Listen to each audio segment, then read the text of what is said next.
ગઈકાલે ગુજરાત સરકારે ખેડૂતો માટે રાહત પેકેજ જાહેર કર્યું અને આ રાહત પેકેજને ઐતિહાસિક પેકેજ તરીકે જાહેર કરવામાં આવ્યું, કારણ કે 10,000 કરોડની જાહેરાત કરવામાં આવી આ સહાય પેકેજમાં. અને પરંતુ આ 10,000 કરોડની જાહેરાત બાદ પણ વિપક્ષ છે તે સતત સરકારને ઘેરવાનો પ્રયાસ કરી રહ્યા છે. તો બીજી બાજુ ખેડૂતોએ પણ નારાજગી વ્યક્ત કરી છે આ પેકેજને લઈને. તો આપણે ખેડૂત આગેવાન પાસેથી સમજીશું કે આ રાહત પેકેજ ખરેખર ખેડૂત માટે કેટલું ફાયદાકારક છે અને ખેડૂતને શા માટે આ પેકેજથી તેમને નારાજગી છે. આપણી સાથે જોડાયા છે સુરેન્દ્રનગરથી રામકુભાઈ કરપડા. તેમને સાંભળીએ. રામકુભાઈ, નવજીવન ન્યૂઝમાં આપનું ખૂબ ખૂબ સ્વાગત છે.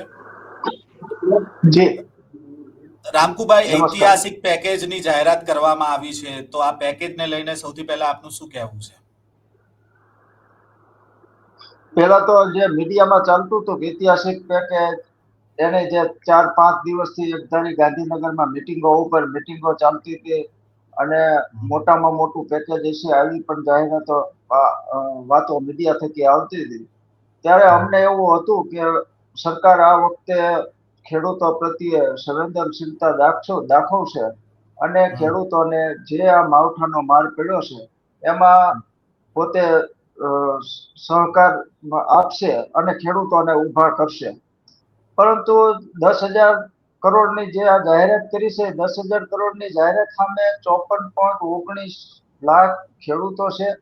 એ ખેડૂતોની તમે અત્યારે જે કર્યું છે કે આ SDRF હેઠળ છે અને SDRF હેઠળ જે છે એમાં ખેડૂતોને હેક્ટરે 22,000 રૂપિયા એટલે 2 હેક્ટરના 44,000 રૂપિયા મળે અને 44,000 રૂપિયા ના ઓલામાં તમે વીઘા ઉપર ગણો તો અમારે 3520 રૂપિયા એક વીઘા મળે ને 2 હેક્ટરની મર્યાદા. આ છે SDRF ના નિયમો મુજબ. હવે અમારી જે મૂળ વાત એ હતી કે પાક ધિરાણ લોન જે છે ખેડૂતોને એ માફ કરવામાં આવે.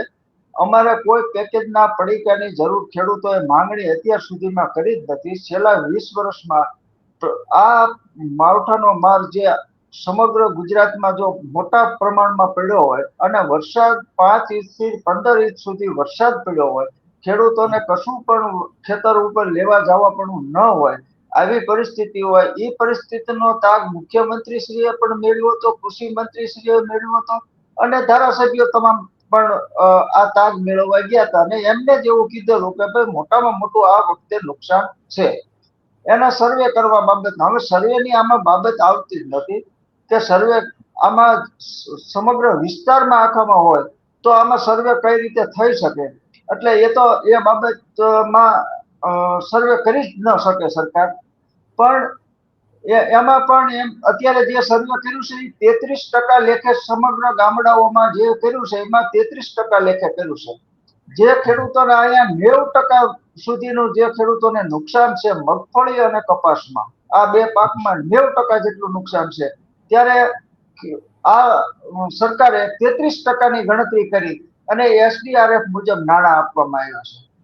અમારી બાબત એ છે કે અમારે પાક ધિરાણ લોન જે છે કે જે 3 લાખની મર્યાદામાં સરકાર આપે છે, અમે વધારે માંગતા નથી, પણ 3 લાખની મર્યાદામાં જે લોન આપે છે વગર વ્યાજની, એ લોન છે એ લોન માફ કરે. અત્યાર સુધી એમને ઉદ્યોગપતિઓની કરોડો રૂપિયાની લોનો કે જે 5-25-30 ઉદ્યોગપતિઓ હોય સામે 30,000 કરોડ જેવી માતબર રકમ હોય, એને જો માફ કરવામાં આવતી હોય તો ખેડૂતો 20 વર્ષે તમારી પાસે એક વખત માંગે છે અને એ પણ તમારા કારણે. કારણ કે પ્રધાનમંત્રી ફસલ બીમા યોજના બંધ કરવામાં આવી, આખા ભારતમાં ચાલુ છે, ફક્ત ગુજરાત એકમાં જ બંધ હોય. જ્યારે 2020માં મુખ્યમંત્રી કિસાન સહાય યોજના મૂકવામાં આવી, જેમાં એ યોજનામાં મોટા પ્રમાણમાં ખર્ચો જાહેરાતો પાછળ કરવામાં આવ્યો, પણ ખેડૂતોના ખાતામાં આ યોજના હેઠળ 50 પૈસા અત્યાર સુધીના આવ્યા નથી. તો એ યોજના પણ આખી ફ્લોપ કરી. એટલે ખેડૂતોને જ રામ ભરોસે મૂકી દેવામાં આવ્યા કે કોઈ પણ વીમા કવચ ખેડૂતો બાબતમાં વીમા કવચ કોઈ પણ જાતનું નથી. નકર સરકારના આ પેકેજના પડીકાની કોઈ ખેડૂતને જરૂર નથી.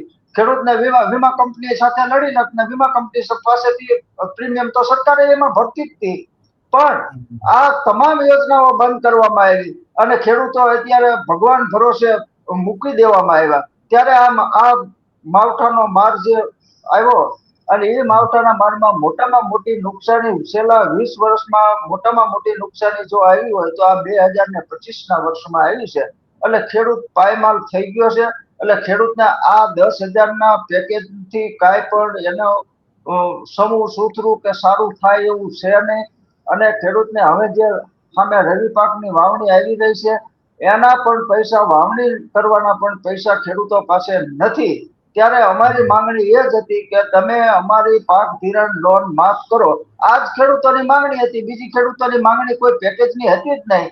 તો તમે અમને 2 હેક્ટરની મર્યાદામાં 44,000 રૂપિયા આપો, વીઘે 3520 રૂપિયા આપો. તો વીઘે 3520 રૂપિયા જે છે ને એ કોઈ સહાય ન કહેવાય. આને ફક્ત ને ફક્ત ખેડૂતોને ગુમરાહ કરવાની બાબત છે. અને ખેડૂતોને એક આ રીતે કે ભાઈ તમને એને આ સહાય આપીએ. બાકી મીડિયામાં જે આવે કે 10,000 કરોડની સહાય, પણ 10,000 કરોડની સહાયમાં તમે જમીન, ગુજરાતની જમીનના હેક્ટરો ગણો, તમે ગુજરાતના 53,19,000 ખેડૂતો ગણો, તો તમે કેટલી સહાય ખેડૂતો સુધી પહોંચે. બીજું કે સહાયની પેકેજની જે જાહેરાત કરી ગત વર્ષે 2024માં 1700 કરોડ રૂપિયાની જાહેરાત કરવામાં આવી હતી સહાયની. એ 1700 કરોડમાંથી પૂરા 500 કરોડ પણ એમને ખેડૂતોને ચૂકવેલ નથી. હજી મારા સુરેન્દ્રનગર જિલ્લાના 75,000 ખેડૂતો હજી સહાયથી વંચિત છે કે 2024ની સહાય ચૂકવવામાં ન આવી હોય. જે 1700 કરોડનું પેકેજ કટકે જે હતું એમાંથી ફક્ત અમને 500 કરોડ હજી ચૂકવ્યા નથી. તો આ પેકેજ પણ જે બહાર કરવામાં જે જાહેરાત કરવામાં આવી તો એ પેકેજમાંથી ક્યારે ચૂકવશે એ પણ મોટો સવાલ છે. પણ ખેડૂતો આ વખતે મન મનાવીને બેઠા છે કે અમારે કોઈ પેકેજના પડીકા લેવા નથી. અમારે ફક્ત એક જ માંગ છે કે અમારી પાક ધિરાણ લોન માફ થવી જોઈએ. અને એના પણ મુખ્ય કારણ એ જ છે કે પ્રધાનમંત્રી વીમા ફસલ યોજના તમે ગુજરાત સરકારે જ બંધ કરી, મુખ્યમંત્રી કિસાન સહાય યોજના ગુજરાત સરકારે જ બંધ કરી, તો ખેડૂતો જાય ક્યાં? આવી પરિસ્થિતિ અત્યારે ખેડૂતોને છે. જી પણ રામકુભાઈ, તમે જેમ કીધું કે વીમા યોજના છે તે બંધ કરી દેવામાં આવી છે લાંબા સમયથી, ભારતમાં બધી જગ્યાએ છે, આપણા ગુજરાતમાં જ નથી. તો આની પાછળનું કારણ શું માનો છો? કેમ બંધ થઈને ક્યારથી બંધ થઈ ગઈ છે? આજે પ્રધાનમંત્રી ફસલ બીમા યોજના 2016માં લોન્ચ કરવામાં આવી. 16, 17, 18, 19 અને 20 સુધી ચાલી. 20માં બંધ કરવામાં આવી. હવે એમાં જે બાબત હતી એમાં કોઈ પણ તમે વીમો લેવા જાઓ એટલે 100 રૂપિયાનો વીમો હોય અને એનું 60 રૂપિયા પ્રીમિયમ હોઈ શકે? 100 રૂપિયાના વીમાનું 60 રૂપિયા પ્રીમિયમ. હવે આવી રીતે સરકાર જે છે એ ખેડૂતો પાસેથી 5% લેતી, ઉપરનું પ્રીમિયમ સરકાર ચૂકવતી હતી. તો સરકાર જે આ પ્રીમિયમ ચૂકવતી હતી એની સામે જે વર્ષ ખરાબ આવ્યા એનું ક્રોપ કટિંગ થયા. ક્રોપ કટિંગમાં વીમા કંપનીને ચૂકવવાના આવ્યા એટલે સરકારે હાથ ઊંચા કર્યા. આ બાબતે ખેડૂતો અમે હાઈકોર્ટમાં ગયેલા, હાઈકોર્ટના દ્વાર ખખડાવેલા. હાઈકોર્ટમાં પણ ગુજરાત સરકારે એવી એફિડેવિટ કર્યું કે આ વીમા કંપનીઓ અમને અમારું માનતી નથી. તો માનતી ન હોય તમારું તો ખેડૂતોએ વીમા કંપની કોઈ પસંદ નથી કરી. પસંદ કરી હતી રાજ્ય સરકારે. અને ખેડૂતોને તો પ્રીમિયમ ભરવા, ખેડૂતોના 2020ના પ્રીમિયમના કરોડો રૂપિયા એ કંપનીઓ લઈ ગઈ છે. અને કંપનીઓને અત્યારે રવાના કરી દેવામાં આવી. અને આખો વીમા કંપનીનો જે આખો સ્કેમ હતો એની ઉપર પડદો પાડી દેવામાં આવ્યો. હાઈકોર્ટમાં ગુજરાત સરકારે જ સ્વીકાર્યું કે આ વીમા કંપનીઓ અમારું કઈ ગાંઠતી નથી. તો અમારા જે કાયદેસર અમારા મૂળી તાલુકાના જે મૂળી ધાંગધ્રા તાલુકાના ક્રોપ કટિંગ પ્રમાણે હેક્ટરે 67,000 રૂપિયા મળવા પાત્ર હતા, જેના અમને ફક્ત 1,000 રૂપિયા મળ્યા છે વીમા કંપની દ્વારા. એટલે વીમા કંપનીઓએ હાથ ઊંચા કરી નાખ્યા, રાજ્ય સરકારે હાથ ઊંચા કરી નાખ્યા. જો રાજ્ય સરકાર 55% પ્રીમિયમ ચૂકવતી હોય, 5% ખેડૂતો ચૂકવતા હોય, તો એની જવાબદારી જે છે એ જવાબદારી તો રાજ્ય સરકારની રહે. તો રાજ્ય સરકારે એ જવાબદારીમાંથી રાજ્ય સરકાર પણ છટકી ગઈ. અને એ પછી મુખ્યમંત્રી કિસાન સહાય યોજના લોન્ચ કરવામાં આવી 2020માં. એમાં 50 કરોડ રૂપિયા જાહેરાતમાં પાછળ ખર્ચો કરવામાં આવ્યો. અને 4 હેક્ટરની મર્યાદામાં તમને 1 લાખ રૂપિયા ખેડૂતોને સહાય મળશે. એ બાબત કરો. 50 કરોડ રૂપિયા જેની જાહેરાત પાછળ અને મુખ્યમંત્રી કિસાન સહાય યોજના હેઠળ વાપરવામાં આવ્યા, તો તો એ વાપરવામાં આવ્યા તો અહીંયા પાછળ 50 પૈસા ખેડૂતના ખાતામાં મુખ્યમંત્રી કિસાન સહાય યોજના હેઠળ 50 પૈસા કોઈના ખેડૂતોના ખાતામાં આવ્યા નથી. 5 વર્ષથી એક પણ અમલ કરવામાં આવ્યો નથી મુખ્યમંત્રી કિસાન સહાય યોજનાનો. ફક્ત એસડીઆરએફ માં પણ હું તમને વાત કરું 1998 થી એસડીઆરએફ માં કોઈ પણ ફેરફાર કરવામાં નથી આવ્યો. એના જે મોંઘવારીના પ્રમાણે જે નિયમોમાં ફેરફાર થવો પડે 2011-12 માં જંત્રીના ભાવ ડબલ થઈ જાય, ખેડૂતોને જમીનના જંત્રીના ભાવ ડબલ થઈ જાય. 2023 માં જંત્રીના ભાવ ઈથી પાછા ડબલ થઈ જાય. તો આ 1998 થી એસડીઆરએફ એનડીઆરએફ ના જે ક્રાઇટેરિયા છે, જે એના નિયમો છે, જે એમાં વળતર આપવાનું છે, એમાં કોઈ જાતનો ફેરફાર નથી થતો. ફક્ત ને ફક્ત આ લોકો જે છે એ સરકાર છે એ અત્યારે ઉદ્યોગપતિઓની છે, ખેડૂતોની સરકાર નથી. આ દેશમાં જો કોલર ઊંચો રાખીને ફરી શકે, જે આ કૃષિ પ્રધાન દેશ કહેવાતો હોય અને એમાં કોલર ઊંચો તો પેલા પ્રથમ ખેડૂત છે, કિસાન છે અને બીજા નંબરે માલધારી છે. જે જમીનમાં એક પણ ફૂટનો ખાડો ખોદ્યા વગર આ દેશને વિકાસના તરફ લઈ જતા હોય તો એના મુખ્ય બે પરિબળો એક ખેડૂત કિસાન અને બીજો છે માલધારી પશુપાલક. આ સિવાય કોઈ પણ વસ્તુ એવી પ્રોડક્ટ નથી બનતી કે જેનો પૃથ્વીમાં ખાડો કર્યા વગર પ્રોડક્ટ બનતી હોય, એવી કોઈ પણ દુનિયામાં પ્રોડક્ટ નથી બનતી. ત્યારે આ વિકાસની દોટની ગતિ કરતા દોટની દિશા અગત્યની હોય તેમ સરકારને દોટની દિશા જોવી પડે. જે અત્યારે પશુપાલકો અને જે અત્યારે ખેડૂતોને એક સાઈડમાં મૂકવામાં આવ્યા, ફક્ત ને ફક્ત ઉદ્યોગપતિઓના વિકાસના નામે એમને સહાય કરવામાં આવી, એમને જમીનો ફાળવી દેવામાં આવે, એમની લોનો માફ કરી દેવામાં આવે. જ્યારે ઉદ્યોગપતિઓ 5-25 હતા તેની લોનો માફ કરવામાં આવી ત્યારે કોને સર્વે કર્યું કે ભાઈ આ સર્વે કરીને પછી તમારી લોનો માફ થશે? નહીં. ફક્ત ને ફક્ત જે બાબત આવે છે, ખેડૂતોની બાબત આવે ત્યારે આવા બધા નાટકો આવે છે. સર્વેના નાટકો આવે છે, એસડીઆરએફ ના મુજબ નાણાં આપવા એ નાટકો આવે છે. તો અમારી માંગ એ છે 2008 માં મનમોહનસિંહની સરકાર હતી અને મનમોહનસિંહે 72,000 કરોડ રૂપિયાની જે ખેડૂતોને સહાય કરેલી ત્યારે ચૂંટણી નથી. કોઈ 2008 માં કોઈ ચૂંટણી નથી. એમ છતાં પણ મનમોહનસિંહના સરકારે ખેડૂતોને ઉભા કરવા માટે આખા વૈશ્વિક મંદી ચાલતી હતી ત્યારે પણ, અને જયારે સોનાના ભાવ તોલાના 15,000 રૂપિયા હતા, આ ત્યારની હું વાત કરું છું, ત્યારે 72,000 કરોડ જેવી માતબર રકમ મનમોહનસિંહના સરકારે ખેડૂતોને ઉભા કરવામાં ફાળવી અને ખેડૂતો ઉભા થયા. ત્યારે આ દેશનો જે એનો જીડીપી છે એ જીડીપી ત્યારે વધે છે ફક્ત વાતો કરવાથી. ફક્ત આ ખેડૂતોને તમે પાક ધિરાણ લોન માફ કરી દો. અમારી બાબત એ છે તમારા તાઇફા જે છે ગુજરાત સરકારના એ તાઇફા તમે બંધ કરો તો ઘણું છે, તો પણ એટલા ખેડૂતોને નાણાં મળે. પણ તાઇફામાં જાહેરાતોમાં એક પણ રૂપિયાની કમી કરવી નથી. જે કમી કરવાની થાય છે એ ફક્ત ને ફક્ત ખેડૂતોને દેવાની જ્યારે થાય છે ત્યારે આ ખેડૂતોને આ સરકાર છે એ ફક્ત અંગૂઠો બતાવે છે અને બાકી કોઈ બાબતમાં સંવેદનશીલતા નથી. જી. પણ તમે જે રીતે કીધું કે આ સરકાર ઉદ્યોગપતિની છે, પરંતુ રામકુભાઈ સરકાર તો એવો દાવો કરે છે ખેડૂતોની આ સરકાર છે, એમના નેતાઓને ત્યાં ગ્રાઉન્ડ લેવલ ઉપર મોકલ્યા હતા. આપણે એવા ફોટો વિડીયો પણ આવ્યા હતા કે જે ખેતરો છે ત્યાં પાણીમાં ઉતર્યા હતા ભાજપના નેતાઓ, ને બધા ખેડૂતોને આશ્વાસન આપ્યું હતું કે તમને સારું એવું રાહત પેકેજ મળશે. પણ ખરેખર ખેડૂતો અત્યારે આ રાહત પેકેજને લઈને ખુશ છે કે એમને અપનાવશે કે નહીં અપનાવે? આ રાહત પેકેજના પડીકાથી ખેડૂતો જરા પણ ખુશ નથી. આ રાહત પેકેજની માંગણી ખેડૂતોએ કરી પણ નથી. ખેડૂતોએ માંગણી કરી છે કે પાક ધિરાણ લોન માફ થવી જોઈએ. એટલે આ ખેડૂતો છે હજી પણ આવનાર સમયમાં, અત્યારે પણ ખેડૂતો રોડ ઉપર છે. જો સુરેન્દ્રનગર જિલ્લામાં પણ આમ આદમી મોટી સભા કરી ગઈ ખેડૂતો બાબતમાં. અત્યારે કોંગ્રેસ પણ ખેડૂતો બાબતમાં મોટી રેલી ચાલી રહી છે. એ સિવાયના બીજા ઉત્તર ગુજરાતમાં પણ ખેડૂતોના મોટી મિટિંગો થઈ રહી છે. હવે ખેડૂતો છે એ ખેડૂતો આ બાબતમાં રોડ ઉપર ઉતરશે, મોટા આંદોલનના મંડાણ આવનાર સમયમાં થશે. બાકી સરકારને કોઈ પણ સંજોગોમાં ખેડૂતો છે એ સરકારને ઝુકાવશે અને સરકારને પાક ધિરાણ લોન માફ કરવાની ફરજ પડાવશે. એ આવનાર સમયમાં આપ પણ જોશો. જી. પણ ખેડૂતો જ્યારે આમ આદમી પાર્ટી કે કોંગ્રેસની સભામાં જાય તો પછી ભાજપના નેતાઓ તો એમને તતડાવે છે. આપણે જોઈએ છીએ, એવા ઓડિયો બી હવે વાયરલ થાય છે. ખેડૂતો એવી હિંમત કરશે? કોઈ પણ એક માણસની પોતાની બાબત છે, સંવેદનશીલતા જે છે, તો એક માણસ તતડાવતો એ જ જિલ્લામાંથી એક ભાજપના આગેવાન ખેડૂતને પેકેજ જે ઓછું મળતું હોય તો એ બાબતમાં રાજીનામું પણ આપે છે. એ પણ ભાજપના છે, પણ એ ખેડૂતોના હમદર્દી છે. ખેડૂતોમાં આપણે જોયું કે બોટાદ કાંડમાં પણ ભાજપના એક હોદ્દેદારે રાજીનામું આપ્યું હતું કે ભાઈ આ ખોટો ખેડૂતો ઉપર લાઠીચાર્જ થયો છે. એવી જ રીતે કાલ પેકેજ જાહેર થયું છે.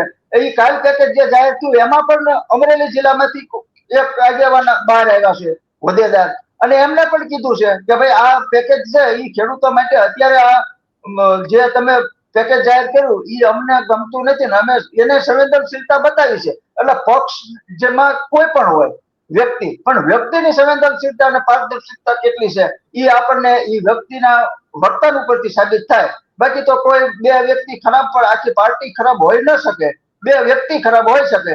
એટલે ખેડૂતો સાથે તમામ ભાજપ હોય, કોંગ્રેસ હોય, આપ હોય, તમામ જે પાર્ટીઓ છે એ પાર્ટીઓના આગેવાનો તમામ જોડાયેલા છે. તો અત્યારે પ્રથમ ભાજપના કુમારભાઈ કાનાણીએ પ્રશ્ન ઉઠાવ્યો કે ભાઈ આ મોટામાં મોટી ખેડૂતોને આ વખતે નુકસાની થઈ છે. એ જ સુરત શહેરમાંથી ઉદ્યોગપતિઓ બહાર આવ્યા કે ભાઈ મોટામાં મોટી નુકસાની થઈ છે, આપણે પણ કાંઈક ખેડૂતોને મદદરૂપ થઈએ એના માટે પગલા ભરો. એમને મિટિંગો કરી અને જે એમને પણ મૂળ તો જે માણસો છે એ પોતાની સંવેદનશીલતા બતાવે છે અને ખેડૂતોના હમદર્દી બનવા માટેના પ્રયત્ન કરી રહ્યા છે અને બોલવું જ જોઈએ. કોઈ પણ વ્યક્તિ હોય એને ક્યાંય પણ સરકાર ન ગાંઠતી હોય ત્યારે બોલવું જોઈએ અને બોલવાની સ્વતંત્રતા હોય જે વ્યક્તિમાં, એ જ વ્યક્તિ મનુષ્ય રૂપે એને જીવવાનો હકદાર છે. બાકી કોઈ પણ બોલી ન શકતું હોય તો એ કોઈ હોદ્દેદાર પણ નથી અને મનુષ્ય પણ કહેવાય એને મુશ્કેલ છે. જી. પરંતુ ગઈકાલે જે આ પેકેજની જાહેરાત થઈ પછી સુરેન્દ્રનગરના મૂળીમાં ખેડૂતોની એક બેઠક પણ મળી. આ બેઠક શું હતી? બેઠકમાં શું ચર્ચા કરવામાં આવી? પેકેજ જાહેર થયું, મીડિયા થકી અમને ખબર પડી, પછી અમે જોયું કે ભાઈ આ પેકેજમાં આપણને કેટલા ખેડૂતોને કઈ રીતનો લાભ મળી શકે તેમ છે. અને એના માટે થઈને અમે એનાલિસિસ કર્યું અને બધા ભેગા થયા ત્યારે અમને પડી કે ભાઈ આમાં હેક્ટરે 22,000 રૂપિયા, એટલે 2 હેક્ટરની મર્યાદામાં 44,000 રૂપિયા, એટલે આપણને વીઘે 3520 રૂપિયા મળે છે. આ કોઈ પેકેજમાં કોઈ પણ ફાયદો થતો નથી. આ જ નાણાં 2024ના હજી સુરેન્દ્રનગર જિલ્લાના 75,000 ખેડૂતોના બાકી છે. એટલે આ પેકેજના પડીકા ઉડાડવાની અને આ ગુજરાત સરકારને ટેવ પડી ગઈ છે. પણ આ વખતે છેલ્લા 20 વર્ષમાં આ જે નુકસાની માવઠાનો મારને 20 વર્ષમાં જે નુકસાની કદાચ ખેડૂતોને નથી થઈ એવડી મોટી નુકસાની છે. ખેડૂતો આત્મહત્યા ગુજરાતમાં 2 થી 3 ખેડૂતોના બનાવો સામે આવી ચૂક્યા છે. ત્યારે સરકાર આમાં હજી તો આ બાબતમાં વિલંબ કરશે તો હજી આ સરકારને વધારે ખેડૂતોના જીવ લેશે અને આ ભાજપ સરકાર જીવલેણ બનશે ત્યાં સુધીને અમને જીતી છે. અમે ખેડૂતોને સમજાવીએ છીએ કે ભાઈ આત્મહત્યાથી દૂર રહો, પણ તો એમ છતાં પણ ખેડૂતોને અત્યારે દીકરા દીકરીના લગ્ન હોય, આ સોનાના ભાવ અત્યારે સોનું 125 રૂપિયાના 10 ગ્રામે પહોંચી ગયું હોય, આ પાકમાં 1 રૂપિયા આવે એવું ન હોય અને આ બધું જે છે એ બધું સરકારને ખબર જ છે. બધા મુખ્યમંત્રી, ધારાસભ્યો તમામ જોયા છે. એક તો પ્રધાનો જે છે હોલબુટ પહેરીને અંદર ઉતર્યા હતા, એકને પાકને ગંધાતો હતો એમ બોલતા હતા. તો જે ખેડૂતને હમદર્દી માણસ જે મંત્રી ન હોય, જેને પાકની ખબર નથી કે કયો રવિ પાક કવાય, કયો ખરીફ પાક કવાય અને ક્યારે એને વાવવાનો હોય ક્યારે એની લણણી હોય, એવા જો મંત્રીઓ હોય અને ખેડૂતોના ઈ સર્વે કરવા જાય, ઈ શું સર્વે કરી શકે? એટલે કોઈ પણ બાબતમાં કાલે મીટિંગ હતી, આવનાર સમયમાં કઈ રીતે લડત આપવી, સરકાર સામે આંદોલન કઈ રીતે કરવા અને એના માટે થઈને હજી આ જિલ્લા તાલુકાવાર છે, જિલ્લાવાર થશે અને પછી ગુજરાત રાજ્ય લેવલે થશે. બાકી આવનાર સમયમાં ખેડૂત એક ખેડૂત છે એ બહાર નીકળશે અને સરકાર સામે અને મજબૂતાઈથી લડશે.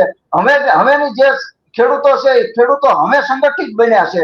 અત્યાર સુધી આપ જોતા હતા, ભલે પાર્ટી ગમે તે હોય પણ ખેડૂતોની સંખ્યા કોઈ પણ પાર્ટી બોલાવે છે એમાં મોટી સંખ્યામાં ખેડૂતો ઉપસ્થિત રહેશે, કારણ કે ખેડૂતને જ ખબર છે કે હવે આ લડાઈ છે આપણે જ લડવી જોશે. બેનર જે ભલે ગમે તે હોય, પણ આપણી લડાઈ આપણે લડવાની છે, એટલે ખેડૂતો મોટી સંખ્યામાં હાજરી આપે છે અને એ જ ખેડૂતો આમાં મોટી સંખ્યામાં સરકાર સામે પણ આગળ વધશે અને સરકારને બેકફૂટ ઉપર લાવશે અને સરકારને આ નિર્ણય જે પેકેજનો છે એ બદલવો પડશે અને પાક ધિરાણ લોન માફ કરવા માટે સરકારને નિર્ણય કરવો પડશે. જી. પરંતુ આવતીકાલથી હવે ટેકાના ભાવની ખરીદી પણ ચાલુ થવાની છે, મગફળીની ખરીદી થવાની છે, અને આ મગફળીની ખરીદીને લઈને પણ ખેડૂતોમાં અસમંજસ છે કે એમની જે પલળી ગયેલી મગફળી છે એ લેવાશે કે નહીં લેવાય. આને લઈને અત્યારે શું વાત ખેડૂતોમાં ચાલી રહી છે? મગફળી બાબતમાં જે ખેડૂતોની છે એમાં અત્યારે જે મગફળીની ક્વોલિટી જે એના ક્રાઇટેરિયા છે ટેકાના ભાવમાં જ ખરીદ કરવાના, એ પ્રમાણે મગફળીનો માલ આવવાનો નથી.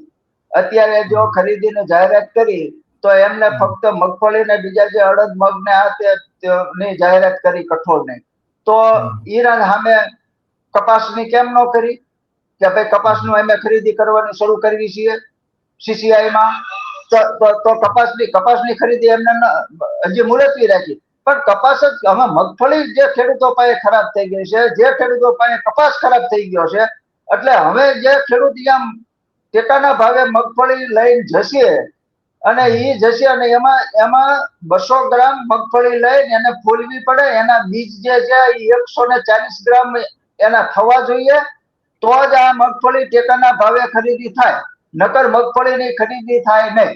એટલે આ લોકો જે છે ખેડૂતો ભલે અત્યારે 125 મણ લેવાની કરી છે, 125 મણ જે 200 મણ ગયા વર્ષે લીધી હતી, આ વખતે 125 મણ 75 મણ, તો એમાં ઘટાડો કર્યો.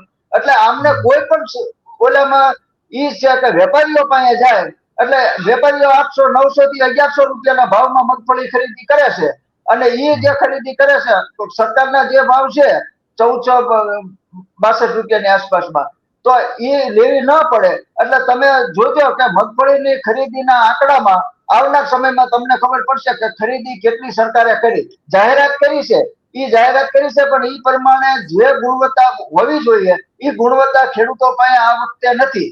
જો એમને ખરીદી જ કરવાની હતી તો એમના જે ગુણવત્તાના જે ધારા ધોરણ નિયમો છે એ નિયમોમાં થોડોક ફેરફાર કરવો પડે એવું હતું. પણ આ જે આખું ગુજરાત સરકારનું કૃષિ મંત્રીનું આખું સ્કેમ છે. જે મગફળી છે એ મગફળી વેપારીઓની જ ખરીદવામાં આવશે, ખેડૂતોની કોઈ મગફળી ખરીદવામાં નહીં આવે. એ જ ખેડૂતની 800 રૂપિયા વાળી મગફળી છે એ મગફળી ટેકાના ભાવે 1462 માં આ વેપારીઓ ગુજરાત સરકારને આપશે અને એમાં રાજસ્થાન થી 12 થી આવશે અને આ બધું થાય છે. પછી ગોડાઉને પણ સળગશે અને આ ટેકાના ભાવ ખેડૂતોના નામે આ જે હાલે છે એ ફક્ત ને ફક્ત મોટામાં મોટો ભ્રષ્ટાચાર અને એમના જે મળતિયાઓ છે એમને હાચવવા માટે થઈને જ આખી આ બાબત છે. બાકી ટેકાના ભાવે ખેડૂતોને આ વખતે કેટલી મગફળી ખરીદી શકાય છે, આ સરકાર કહેતી હતી કે આ વખતે પુષ્કળ પ્રમાણમાં મગફળીનો પાક થવાનો છે, 12 લાખ હેક્ટર ટન મગફળી અમે ખરીદશું, અમે આમ કરશું. સરકારને એક ખરીદવાની જાહેરાત કરતા પણ ખેડૂતોને 15 દિવસ કાઢ્યા અને તે 15 દિવસે એમને કીધું કે હવે અમે 125 મણ ખરીદશું. ગયા વર્ષે 200 મણ ખરીદી તો કહવું પડે કે 200 મણ ખરીદશું અને થોડોક ક્રાઇટેરિયા જે છે એનો અંદર થોડોક તમારે જે 140 ના બીજ કરવાના હોય એના બદલે અમે 120 કરશું.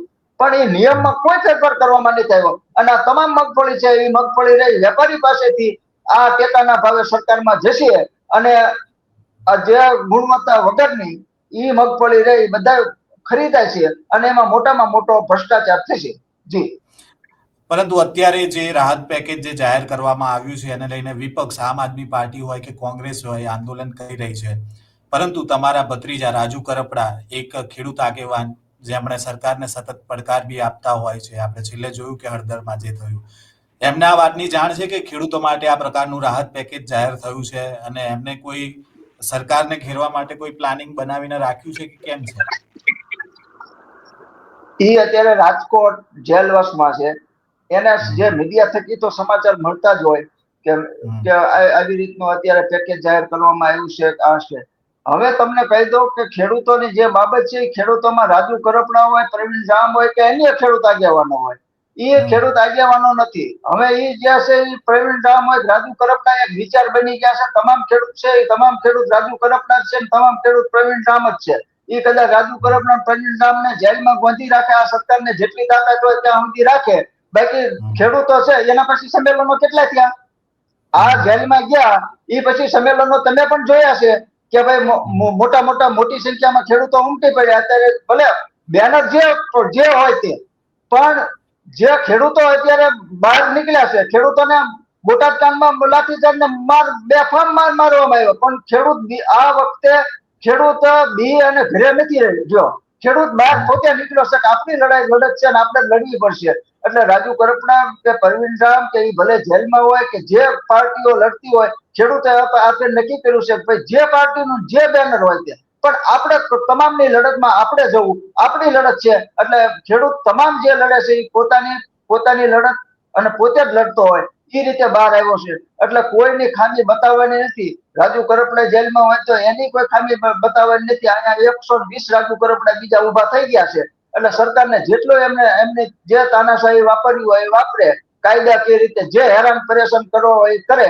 બાકી હવેના જે ખેડૂતો છે એ ખેડૂતો બહાર આવશે અને જીત પણ સરકારને ઝુકાવશે પણ ખરા. જી ખૂબ ખૂબ આભાર રામકુભાઈ નવજીવન ન્યૂઝ સાથે જોડાવા બદલ.